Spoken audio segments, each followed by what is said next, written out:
Kulot. Umamin ka na. Ano ba talaga nangyayari?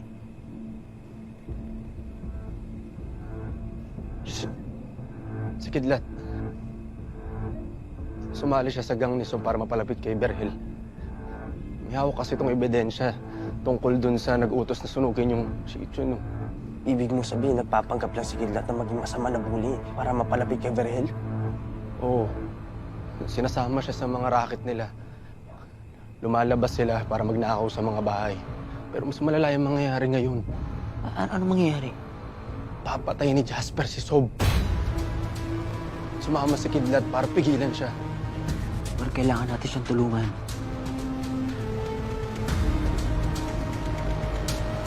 Suot na yan.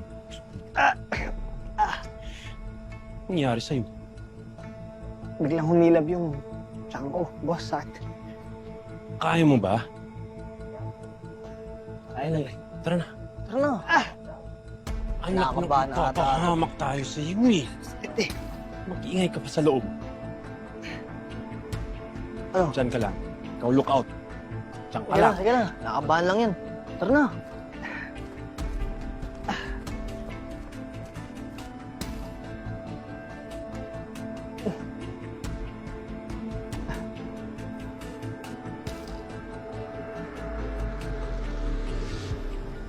Paano tayo makakalabas dito? Tinuro sa akin ni Kidlat yung tagusan sa pader. Dito.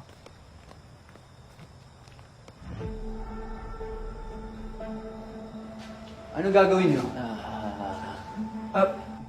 Bakit di ka nagpakita kay Berhel? Bala ko sana sumama sa huling racket na to. Pero tignan mo to.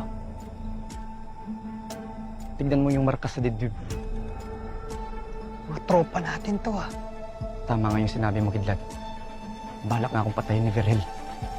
Sariani, ano kasi hindi kami makatulog kaya naisipan na maglakad-lakad, di ba? Tama po. Huwag na kayo lumusot. Kasama kayo sa grupo tatakas dito. Sir, hindi po. Tatakas po kami pero hindi kami kasama sa grupo. Oh, umamin na eh. Ano ba talaga nangyayari dito? May hawak na ebidensya si Berhel, nagsumakuha ni Kidlat, kaya siya sumali sa gang. Opo. Kaya po binubuli nila ako eh. Lalabas ulit sila ngayon para sa isang racket. At utos din ni Berhel kay Jasper na napatayin si Sob. Kasi leader siya ng grupo. Kapag leader ng grupo, pinapatay. Oo, coach. Kaya sumama si Kidlat sa kanila para pigilan to. Kaya tara na, coach. Ano ba? Bumalik na kayo. Ako nang bahala dito. Coach. Balik na! Tara na. Tayo.